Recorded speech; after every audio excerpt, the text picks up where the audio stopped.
जी, क्या नाम है आपका? मेरा नाम ओमकार बौद्ध है और मैं मंडल कोऑर्डिनेटर पूर्व मंडल कोऑर्डिनेटर बहुजन समाज पार्टी हूँ।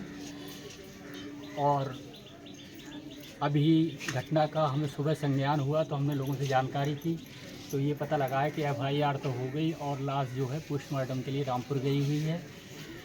इस घटना से पूरे क्षेत्र में बहुत रोष है, क्योंकि इस सरकार में अनुसूचित जाति, जनजाति, पिछड़ा वर्ग के ऊपर लगातार अत्याचार बढ़ते चले जा रहे हैं। एक दिन दहाड़े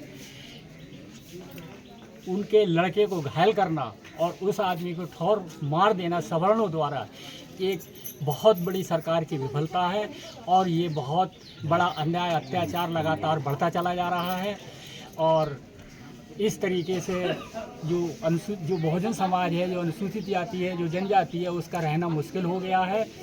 जो अराजक तत्व हैं, जो गुंडे बदमाश हैं, उनके दिमाग बहुत ज़्यादा हावी है और वो सत्ता से मिले हुए हैं, क्योंकि वो लोग ये कहते हैं कि हमारी सरकार है, अब इस समय तुम्हारा कुछ भी नहीं होगा। तो हमारी मांग ये है कि सरकार को इसमें देखना चाहिए और जो गुंडा है, जिसने गलत काम किया है, उसके साथ सख्त कार्रवाई की जाए।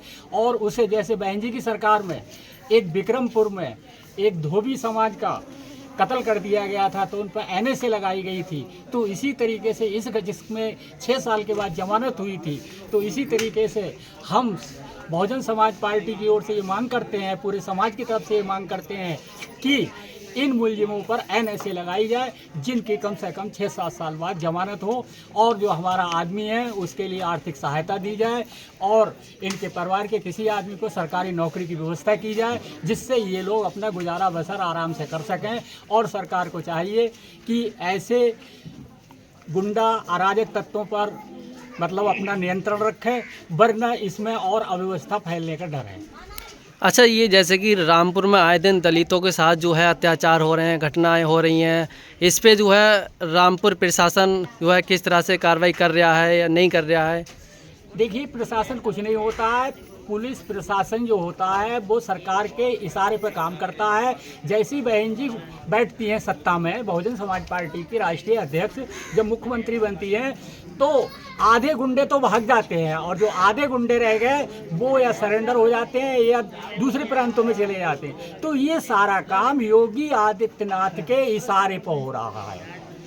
इसमें पूरी सरकार की साठगांठ है। उनका मतलब है कि जैसे सिलईबड़ा गांव में डॉक्टर अंबेडकर की मूर्ति के पीछे वहां कत्ल कर दिया गया, 2 लोगों के गोली लगी, इस तरीके से दलितों पर अत्याचार करो, कुछ नहीं होगा। पूरे उत्तर प्रदेश में हो रहा है ये यहीं की घटना नहीं है, पूरे उत्तर प्रदेश के अंदर अन्याय, अत्याचार, हाहाकार मचा हुआ है।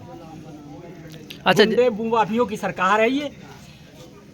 जैसे कि अभी जो है दलित के साथ इस तरह से घटना को अंजाम दिया गया है, उसी प्रकार अगर किसी दूसरे समुदाय के साथ किया होता तो अब तक जो है प्रशासन बिल्डोजर लेकर उनके घर पे पहुंच चुका होता। हाँ, बिल्कुल चल जाता और उसे सरकारी नौकरी भी मिल जाती और सहायता भी मिल जाती और सारे नेता सब लोग यहाँ आ गए होते।